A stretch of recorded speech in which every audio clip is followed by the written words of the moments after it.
Those of you who don't know me, I'm Jim Berry. I was raised here in Wairika. I have roots which we'll get into, date back many years. My family on my mother's side is from below Happy Camp, Titus Creek, and we'll get into that piece. Currently, I'm serving as interim superintendent for Wairika Union Elementary School District. I've worked there for the past 9 years as their chief financial officer, and now I'm filling in as superintendent. I've worked the past 34 years in a number of governmental positions, County of Siskiyou internal auditor. I worked 8 years with my tribe, Karuk tribe, and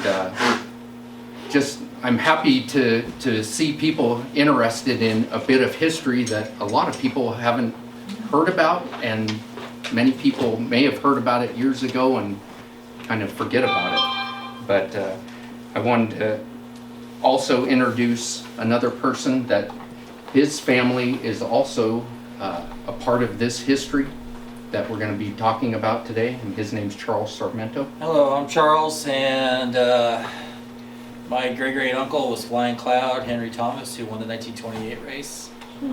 And so me and Jim had an instant connection when we met. He's actually my boss 11 years ago. So we had an instant connection, and pretty much took over the leader role of our families to talk about the race and all that. Eventually Brendan will take that over, but until then, Jim will. So, you back with Jim? Okay, very good. And I'll talk.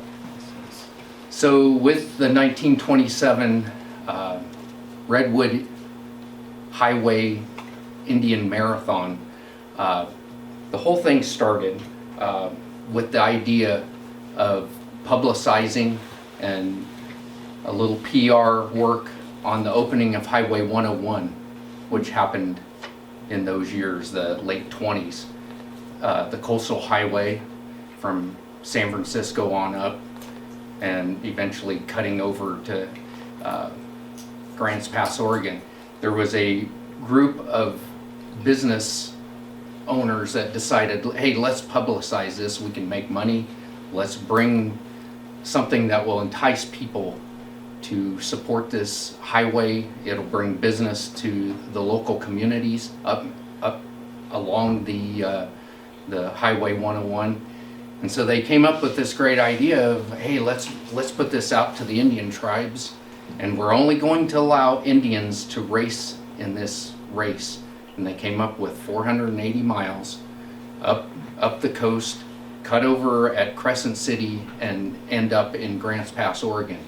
Grants Pass had the Cavemen, which was a commerce group that wanted to also participate with the Redwood Empire group of merchants. And so they decided, let's run this course, and it was 480 miles. So my connection to this piece of Siskiyou County history is my southern family. So my mom is from Happy Camp, like I said, below Happy Camp. In your Siskiyou Pioneer 1972, there's a story of my family, and there were 12 children, and my grandfather, he was born in May of 1866 in a place called Cottage Grove across the river from Swillet Creek on the Klamath River. And my grandmother was she was also Karuk. She was born in Gold Beach, Oregon. A lot of people don't realize that there was a large community of Karuks that were transplanted from the Klamath River through their connections with miners and merchants, and they brought them up when they decided to move their mining communities. They found gold on the Rogue River, and so you do have a lot of Karuk people that were transplanted up into southern Oregon. my grandmother's side, being that her name was Mary Alice Sutherland. Her ancestors were from the Scottish Highlands, the Sutherland clan, but they took Indian wives, and so that's how I have the mix of Irish, Scotch, and American Indian ancestry. So the miners coming in here, the Southern clan, which is my grandfather, I found early information that they went into the Salmon River country in around 1851, I believe it was, what I found in our records. And it was mining claim information. Yeah, Southard was a merchant, and he set up a business there at Cottage Grove at the mouth of Swill Creek, below Happy Camp. And ultimately, his family were also connected to Titus Creek, which is about 12 miles below Happy Camp. And that's where my roots, all of my family, always connected with Titus Creek. So Ferry Point, we have a large family cemetery there, and it's all Southards. And so this large group, this large family down there, we maintain that, and we still utilize that cemetery. So long and short of it, that's my connection to Karuk. 1927, they came, a gentleman that had the Happy Camp Mercantile. His name was Mr. Borse. He identified some young Karuk men, said, do you guys want to get into this ultra marathon? And I'm sure they didn't call it ultra marathon, because nowadays a 100-mile race is an ultra marathon, but they came up with this 480-mile feat. And so 8 Karuks came together. Charles' uncle was Henry Thomas. My uncles were John Wesley Southard, Gorham Southard, and also Marion Southard. So I had 3 of them. Again, there were 12 of them altogether, but 3 of them said, we're going to go for this race.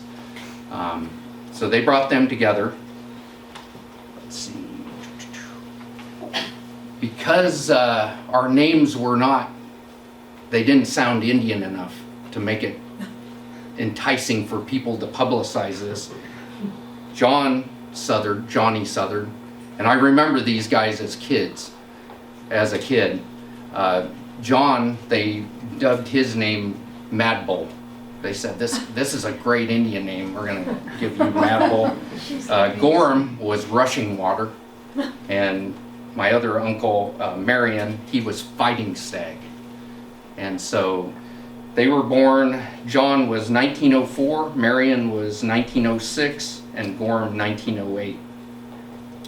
So this piece of history that we're talking about is not only Siskiyou County, it's like North State history and also tribal history. So when I worked for the tribe, there's a lot of the elders that remember these people, and they were famous. They were known as the runners. Anybody who could run 480 miles, there's something to it, but we'll get into that again. So the Redwood Empire came up with this publicity stunt. They wanted to bring American Indians to the puzzle, and what they saw between the publicity, advertising, American Indians, let's make money from this marathon. Only the Karuks put up a team. There were eight of the Karuk tribal members that came forth. There, surprisingly, no other Northern California tribes came up with a team. So they said, this publicity team said, we have got to get some competition in here. So they reached out to the supposed real ultramarathoners, the Zunies and the Hopis.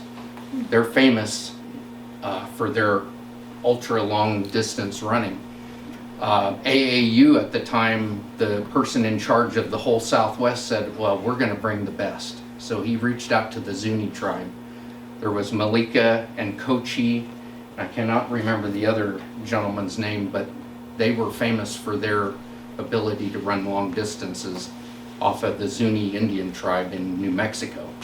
So they brought these folks out to San Francisco. They had participated for years. One of them was 50 years old, but he could still run at that advanced age. So basically, they got everything together. Our boys, you want to talk a little bit about the training that we Sure. know of and So, we've heard passed down from our family? Yeah, so this is, I think, pretty well documented too. You'll see it in the video a bit. Boris, the store owner who practiced with these, what were they, 3 months? 2 to 3 months. 2 to 3 months before the race. They would start in Happy Camp, and Boris was their coach in a sense, and he would have them jump in the Klamath River. So when they got back out, they were ready to run. And then they would practice their runs all the way to Hamburg, have lunch. Boris, who was in one of those old cars, would follow them, give them lunch in Hamburg. Then they would run back to Happy Camp. Keep in mind, Hamburg's 30 miles upstream from Happy Camp. So this was a one-day shot. You had Cade Mountain, which is it's a pretty good pass that you have to pull over. And just imagine all the wildlife back then compared to now. All the bears and just probably in the summertime, all the bears and the deer and all that they had to probably run through because the population was a lot more dense back then. So it must have been great times. I think we actually have a couple pictures of them practicing, like leaving Happy Camp on a practice run or something. So you guys are more welcome to look at those afterwards that Jim has provided. They didn't do that run every day, but at least 2 to 3 times a week they would head up to Hamburg. Their diets, I know this for a fact, my family lived on bear meat. It's called widasu. Pufich is deer. They had salmon. They would, Titus Creek and Klamath River right there, they ate a lot of that. My family was fortunate enough, they had a little homestead, so they had a lot of fresh vegetables, a lot of beans in the diet, a lot of protein in order to keep these guys strong enough to do what they did. So I know on my side, I can go up to the property now and out of Happy Camp off China Creek. It's 8 miles up, and there's still old nut and fruit trees up on their property. So I know they ate a lot of that too. So. Did they just jump into the water and then out, or did they make them swim in there? They had to swim, according to what my family told me. They would swim a bit, and then they'd get out, have a little bite to eat, and then take off to Hamburg. Okay. So this race, again, it covers a time span. It was a little over 7.5 days. They had to do it, I believe, and we'll hear it in the video, I believe they had 15 days in which to do it. And it was, you cover every inch of the Highway 101 in that neck of the highway. And you had to do it in 15 days.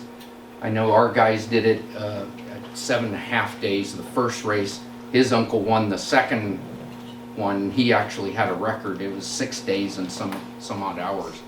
So, but 1988, it was surpassed by, the record was broken. The Grants Pass High School cross-country coach put a relay team, 7 to 8 guys, and they did a relay to mimic the race in 1988. yeah, 88. Yeah. Which I think was the 100th year of the Grants Pass High School. And at that point too, they invited Johnny Southard, Jim's first uncle, believe it or not, and my sister presented him with a Grants Pass High School jacket when she was a senior in high school that year. So So this, Oh, sorry. Okay, yeah, I'm done. Go. Yep. This, For now. this YouTube, parts of it are a little corny. They're taking excerpts out of the newspapers at the time. There were newspaper publications around the world. I believe I've seen some from Oslo, Norway, England. I've got some New York Times paper reports on it. Just Do you a want me to play multitude. the audio? Not yet. Okay. Just in a Just want to minute. start it running? Let's see. Question, Yes. did the Karuk team run it as a relay, or did all No, 8 no. of them ran the whole race? Each one was competing individually. Oh, okay. Yeah, there were no relays. Each man had to cover the The full whole thing. 480 miles. So how many years, and I'm sure we're gonna find this out, when 2 years. They just did it for- 1927, 28. Great Depression came in, put a kibosh to Yeah, any there- other races. There was a third. There was a third race planned in 1929, and they were gonna have more tribes enter it, so, but yeah, the Great Depression took care of that. So they had 2 years in a row doing something, right? So this video will show every aspect of the race, and again, some of it's kind of corny, some of it uses some terminology that wouldn't be accepted today, but it's directly out of the press at the time, talking about redskins and dusky runners and our ancestors. So. Ultramarathon relevance. So if you think about the ultramarathons today, 100-mile race, they do them in a day, but this thing, if you think about it, 400, that's like running 4 or 5 ultramarathons consistently back to back. And if you think about a full marathon, 26 miles, that's a feat in itself. But to be able to push nearly 70 miles a day, whether you're crawling, walking, running, no less, that's a feat that is amazing. And to have our boys from Karuk be able to kick the butts off these Zunis that they're bringing in, they're going to show us how to do it. I know my uncles were very competitive, and I know to this day there's a lot of Karuks that will take it on and be athletes. So that's my 2 bits on that. The relevance, University of Oregon. So there's a tie to University of Oregon. I've made a hobby of doing a lot of research on my family. I was Googling some of this race. Up pops a master's thesis from the University of Oregon. And her name was Tara Keegan, a young graduate student. I believe this was about 6 years ago when I came across this thesis. This thesis, her whole college research for her master's program was on this race, on our families, tons on my personal family. I was going, where is this coming from? I reached out to University of Oregon a number of years ago, and they said, Tara Keegan, you need to talk to her. So connected with Tara. She's from the East Coast, Connecticut, I believe. She was a former NCAA distance runner, and she found out about this race, just zeroed in. She has done tons of research over the years. She finished her master's program and then entered a PhD program through University of Oregon. They put a ton of resources financially. She did research all over the North State, going to museums, to communities up and down Highway 101, gathering information. And Charles and I have worked extensively with her. The Karuk tribe has worked extensively with her. And she's done a great job. And I asked her, she's now employed with supposedly the most prestigious high school in Massachusetts and in the United States. And she is also working with another institution. The story of this will be published one of these days in the near future. So we're looking forward to an actual book. We're on the 100th anniversary of the race, so Oh, probably around 27, 28, you'll hear more about it. So I reached out to Tara, Dr. Keegan, and I asked her, okay, can you explain to the group and give us a little information of why you decided to make your whole educational career based on this race, my family, his family, and what was the importance for it. So she put together a statement, and I'll read that to you. I recently received my PhD in history from the University of Oregon. My dissertation was entitled Running the Redwood Empire, Ingenuity, Modernity, and the 480-mile foot race. The project examined the Redwood Highway Marathon and connected it to broader themes of history. Completing the research and writing the dissertation, which will one day become a book, were some of the great privileges and joys of my life. Not only was the history itself so interesting, but I got to work closely with the descendants of the men who ran the first ever ultra marathon in U.S. history, and learn about what this incredible story has meant to the families of these runners and to the members of the Karuk community nearly a century later. This story should also be interesting to anyone interested in California, Native peoples in North America, sports, the Redwood Highway, or the 1920s. It has certainly meant a lot to me as a student and an author interested in all these things and more. I entered graduate school as a former NCAA runner intending to study colonialism.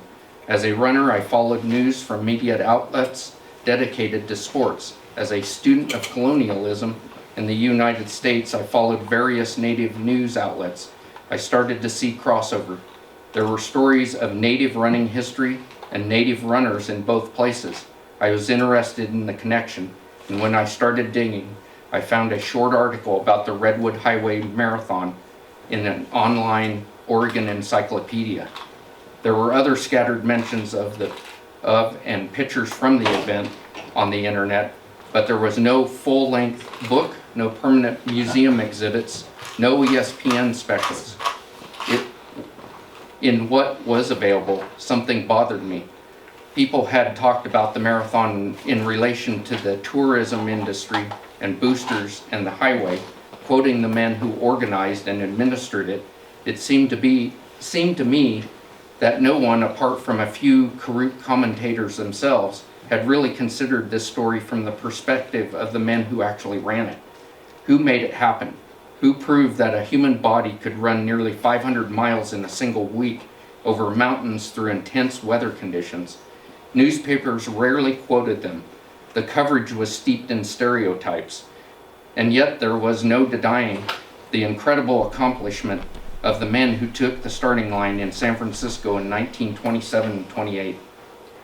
Jim Berry, Chairman Atterbury, and relatives of the Southard brothers, Henry Thomas, and other Karuk participants in the event have been generous, inviting, and absolute joys to work with. They have offered fascinating insights, helped me collect sources, and made the project more meaningful than I ever could have anticipated. This isn't my story to tell, but the University of Oregon, a wider network of professional historians, distinguished scholars of running history, and many more have affirmed that this story is worth telling. Of course, the insiders to this history and its most important historical actors have known this and have told the stories for a long time. I'm so grateful to be on board, Dr. Tara Keegan. So we're very appreciative to Dr. Keegan and the University of Oregon to help support this and put down this history into some fashion that we could all enjoy. So, with that, the only other thing as a follow-up, Charles talked about the Grants Pass commemorative program that was, your sister was a part of it too, right? In Yes. 1988? Yep. Well, yeah, they had a picture of the high school. I think it was right after the 88 relay race. The relay, yeah. Grants Pass made and Josephine County made a big deal about it. And it was probably the last time anything was really mentioned in the media about the race was probably that last Around year, that time. 1988. Yeah. So they looked for a Native American, and they found my sister to give the jacket to his first uncle. And Johnny Southern, and there's pictures of it everywhere. My sister handing him what Grant Spouse gave to him back then. Also, too, I would like to point out that at the '88 race, Jim's uncle Johnny was at the finish line when that relay team came in. So, Cool. which is pretty interesting. He was an elderly man at that time, and he said he wasn't going to miss that race. So, Just to finish this up, I know we're short of time here. Back in 2018, I have 4 sons. These 2 here, I got Brendan and Kevin Berry. My oldest son is Sean Berry, and my youngest is Brian. Sean and Brian and I, my wife, and my brother and sister, we were invited to Ukiah, California, which was one of the stops on the first leg of the Redwood Indian Marathon. Back in 2018, they had a commemorative race, and it was put on by the Long Coast Striders. It was a running club in Ukiah, and they put on this 5K race, and we had the privilege of running the 3 of us, the youngest boy and Sean, myself. Sean, amazingly enough, he won the race. Sean has run a number of ultra marathons. He's done a number of full marathons, but the ultras are 30 plus miles. And so definitely genetics has something to play into ultra marathon. I was not a runner in high school, believe it or not. I was a basketball player, and that was my only sport. I should have been in cross country. I think I could have probably competed. But I'd like to introduce my 2 sons that are here. Brendan was a member of the 2013 state champion cross-country team from Wairika, which is amazing. We own 2 state championships, and one of Mad Bull's relatives was a state champion in that. Brendan has some great stats over the years. You were in the top of the north section. I know you have a number of running legacy of your own, so to speak. Kevin Berry, this guy was an all-around athlete. He was a 3-sport letterman in Wairika High School, played football. Your main sport, I would say, was basketball. So he kind of followed the old man in basketball. And also track. You were a letterman in track. You also played baseball. He was an all-star in Babe Ruth, all-around athlete. Sean Berry, he was part of an all-league championship from Wairika back in the late 2000s. And Brian Berry, who's going into high school this year, his times are fantastic. And I look for big things from him. I believe we got another champion here in Wairika here soon. So that's it. We can get this going. Oh, I'd like to add something, Yeah. if you don't mind. So last July, Grants Pass Historical Society and the Grants Pass Commerce put a, do you have a picture of it? Put a historical marker at the finish line in downtown Grants Pass of the race. And it has a big old, it talks about the race, and it talks about the 2 winners, which was his uncle and my great-great uncle. Where's it located? You know where Dutch Brothers is on 6th and G? Okay, yeah. There's and the circle marker's right there on 6th. Oh, Right from okay. So it's pretty nice and pretty beautiful. They I put that probably together. just never paid attention to it. Yeah, it didn't. Okay. They just put it in July, so So, it's been less than a year. Yeah, I think I have a picture of it on my phone here real quick. Yeah, it's empty. It's okay though. I'll just kind of show it. real quick, hopefully. But so what I guess what I'm trying to say to Tara's works, it's really brought this back to life, and I think you're going to see a lot more stuff in it, including the book. Tara was talking about 27, 28 in there. There's people who want to publish it, but they want to do it at the 100th year anniversary. So, and that's coming up in a few years. So, I'm sorry guys, I got all these pictures, but I should have it here in a minute. Then I can conclude the gym here. Do they have any races that are comparable to that now? I'm not aware of, they do the ultras, and like I said, most of those are 100-mile. Yeah, but 480 miles. Yeah, that one. I'm gonna be there I just Monday, wondered. so that's Yeah, why yeah. I asked. Yeah. It's right exactly at the finish line, which was a little past G on the 6th, Okay. and it's right at the finish line. So there's a Dutch Brothers right in front of it, and I think the Grants Pass has a little welcome building. The welcome building, Yeah, right. there. So Is it freestanding or on a wall? it's It looks like Looks a, like They, freestanding. they built a little, a wall there, right, Oh, Yeah. just Kinda- for it? just for it, yeah. Okay. Oh, okay. Yeah, okay, good night. Yeah. Nice historical marker. What's that? Clampers. Mhm. Yeah. That's Okay. That's in July. They're strong around here. Oh, I know most of the monuments are about the clampers. So, also, if you don't have any further questions, the handout has the address for the YouTube, because the YouTube that we're showing the pictures of has an audio with it, Yes. so it talks about it, and it's 30 minutes long. We're only showing a small portion of it, Yeah. so you can watch it at home, and you know, it's interesting. So, and sorry, Marilyn, did you have a question? Marilyn? Oh, sorry.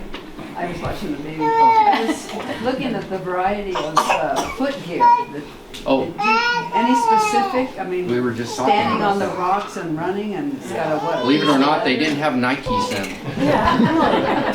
So they had what you compare to a boxing shoe on when they're racing. No, some of it just looked like a, A leather shoe. Yeah, yeah. The first race they might have wore more of a moccasin type. There it is. I know my uncle, Yeah. they were a leather boxing shoe. Yeah, but but the problem was they wore out pretty fast, and my uncle Flying Cloud only had one pair of the first race, and from what I hear from my family that he took second in that race still, but he had 13 pairs the next race, and he used all of them. they wear. Let's put it that way, because they wear out so fast. So he used So 13 I pairs thought the next maybe it was race. something homemade that they wrapped around their foot. It's hard to tell on the film. Yeah, we have pictures of showing their black, like a boxing shoe, maybe like, let's say Jack Dempsey back in them days. I think he was around that time. You know what they used for boxing. So It looks like a little sandal. yeah, they weren't much. Which is odd because there was an Adidas shoe, I think in them days. Really? But I don't think it was like that great that yet. I think like the Olympic runners used these Adidas shoes back in them days. So I think that was like the only company that was out that kind of has some kind of a sports shoe. Our And it was relatives, probably pretty costly to buy those back then. they wouldn't have the money to Yeah. purchase something like that. Yeah. probably. You know, all our families were mill workers and gold miners and, downriver, that type of stuff. So they were hardy workers. Sounds like it hurts.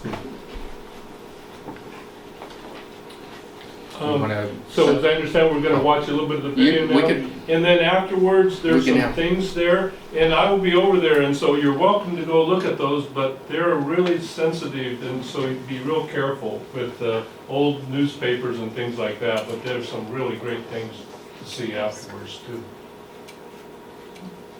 So we'll go ahead and run the video as it is, and you can listen to it at home, with the audio. Yep.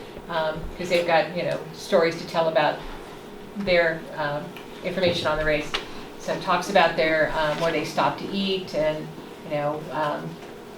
they didn't have a lot of plans, you know, so one time, you know, a group of them in part of the video I watched, they ran past the stop for the night and had to come back to, you know, get dinner and, you know, put up for the night. On the warpath. I don't think we'd say that nowadays, would we? Probably not. That doesn't matter. So yeah, I like to talk about the stops for the nights real quick.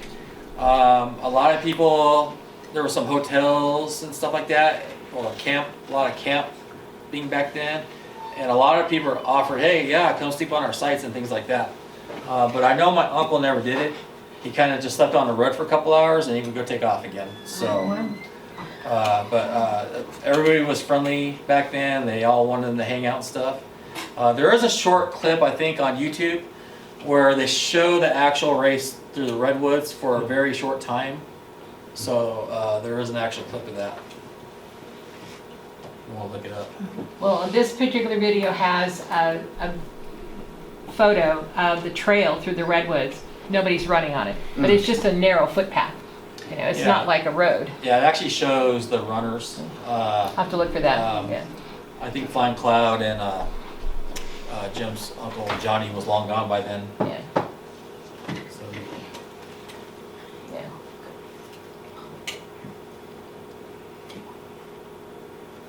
back then too, the Zuni runners were called the Flying Zunis. You I don't remember that one. Okay, I seen an article on that. They had quite a bit of publicity in San Francisco, which was the official start of the race, and you know, reporters vying for pictures and things, and so it comments on the fact that some of the reporters got into a fisticuff and fighting over trying to get the positioning for a picture. And As far as, sorry. go ahead. As far as food and water and things along the way, were there stops that they could actually get those things as they were going through? So, if you listen to this video, they actually had a car dedicated to each runner. Oh, That was loaded with supplies. okay. They were allowed to sleep wherever they wanted. Some, like Charles alluded to, some of them stayed on the highway. All the hotels offered up a free room, free food. With the car, they had one inspector from the race and the head coach and somebody driving, and then all the food for the runners. So, Oh, Eureka Inn. Oh, So where actually in San Francisco did it start? the San Francisco Convention Center, and they had to run 1 mile down Ferry Street to the actual ferry, cross the bay. It was huge. There were thousands of people there. Are there pictures of that, or were they over on the ferry? Not on. There are pictures. I did see a picture. I don't recall where. The only picture I recall. I think it was on this video, Yeah, actually. The only picture I recall is when they're leaving City Hall or the Civic Center. Civic Center, Yeah, Civic yeah. Center. I have a question. Is this video or photography put together by the doctor from Oregon, or? No, this is a guy, ultra marathon history. He does these podcasts, and he has hundreds of them. Okay. And he dedicated one to this race because of the, And if it wasn't for Tara, it probably wouldn't be here. yeah. So this is kind of caught on fire a little bit. So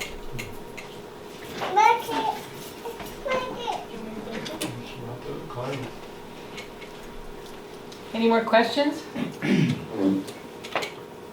Well, thank you so much. yeah. We really Do we appreciate get the your sound? presentation. Do you want some of the sound for him, the last Okay, little we bit? can turn on the sound, sure. Yeah. In my own mind, I can't think of anything more extreme than this, what you're talking about right here. I mean, to me, that's unbelievable. Yes. Well, one thing I'll say is when I was a kid, President Kennedy started this thing about 50-mile runs or run walks. It was fitness. And I remember people that would go out on 50 miles and they'd come back and they were shot. Their feet were gone for a week. And so to do 60 some every day. They did that at COS. I know that it started in week. Oh, okay. My brother ran it in 60, 69 probably. would have been 69? Yeah. Yeah, I think that was the year. when Yeah. it started, Gentleman has a question, Jim. Yeah. So when your uncle wore out his original pair of shoes, what did he do for the rest of the? He said he struggled in the first race. Yeah, Did what? he said he struggled really bad, even though he still took second. I think he was a few hours behind Johnny. Yeah. So and when he finished, So he just wore out his shoes and. yeah, he didn't have any choice. There were people But the that- next year he was prepared. Yeah. There were only 4 of the 11 that finished the race. So, and Is that some the had to go to the hospital. I mean, it was serious. Was it the first race? So The how first many, race. how many people started the race? 11. 8. So they did it 2 years in a row, like 27 and 28, right? Yep. Right. 1928, I think there were 20 some, they actually got other tribes involved. And again, Karuk took it. Yeah. So the original race, there was 8 members of the Karuk tribe and then just 3 of the Zunis, or what? That was Correct. Yep. it? Oh, okay. And the Zunis, you didn't talk much about the Zunis. How did they end up in this whole thing? So the Zunis, the nearest one on the first race was 3rd place, and there were only 1 of the Zunis finished. Amazing. Wow. Now, the next year, I understand there were other tribes from Northern California that participated, and there were 28 of them. And, There was a controversy, and might as well tell them about it. you know, My uncle. we have this family difference. Go ahead, tell him. Gee. Go ahead, tell him. So, Johnny, he won the first race. He started the second race with Flying Cloud and pretty much the same team, and he didn't make it. Somebody doctored his shorts with shards of glass. Oh, So in my mind, they were placing bets on these guys. Yeah, this And was so a big, he was the favored. That's my uncle there. Huh. He was favored to win. And so somebody doctored his shorts. They even said there may have been some acid thrown in with the shards of glass. Oh my goodness. So he didn't make it probably 100 miles, I think it was. he was done early. And he was right? done. Oh, yeah. So But his uncle did an amazing race the second year. And yeah. Taking second and first is a pretty big accomplishment, I think. Oh, yeah. what he did. Yeah. finishing.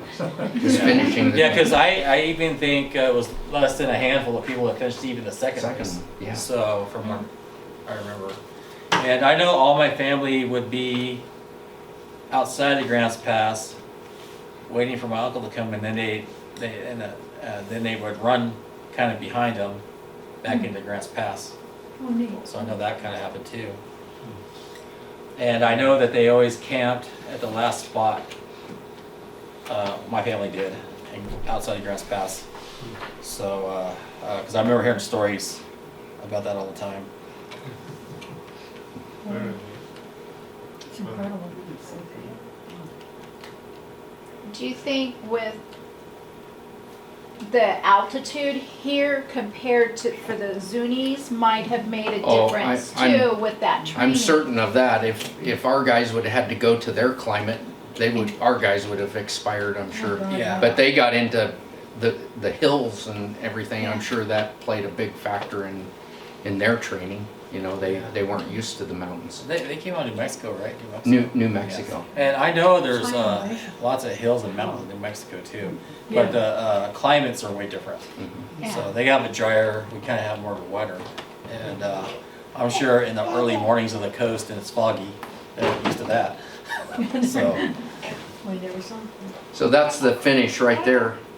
It's the climate. You've seen that. That's where the finish line was. Which You can't even which of see the anybody races was behind that? That was Mad Bull. That was my uncle. and He actually finished midnight that night, and they woke him up the next day and said, "We got to get pictures." And so they brought out the Oregon cavemen, I see. and this was all staged. But he came through in midnight, and they said there were thousands of people there at that time. Even at midnight? Even at midnight. yeah, yeah. I just I have a picture. I think it was a 29 race with a bunch of people at Grants 28. Pass. 28, 20. I'm sorry, 28. 29 didn't happen.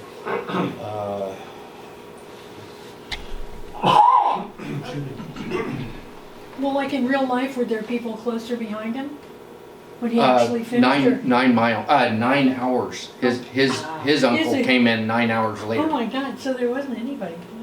That was that's Flying Cloud, that's his uncle in 1928 when he won.